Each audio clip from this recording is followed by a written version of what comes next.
Now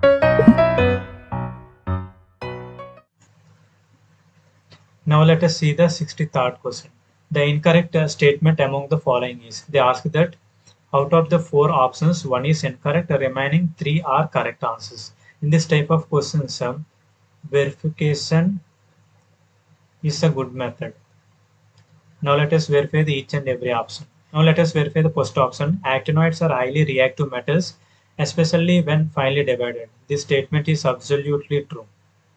Why? Because when metals are divided, its surface area increases. So the number of reactants increases. Eventually, it increases the rate of reaction.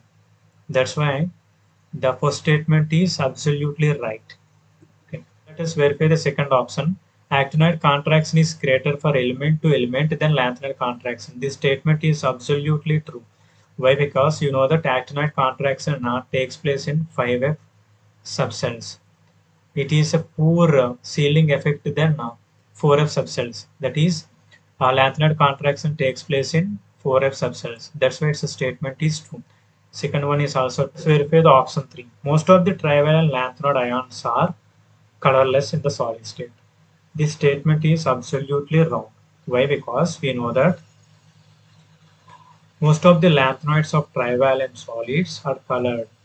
Why? Because due to unpaired electrons in F subcell, except lanthanum 3 positive or lutetium 3 positive are colorless, remaining are colored. That's why this statement is wrong statement, incorrect. So our answer is 3 is our correct answer. 3 is our answer. Now let us verify the fourth one also. Lanthanoids are good conductors of heat and electricity. This statement is true. Why? Because due to unpaired electrons, it is paramagnetic in nature. That's why it exhibits as a good conductors of heat and electricity. So fourth option is also right. According to given question, the incorrect statement among the following. Our option 3 is our correct answer.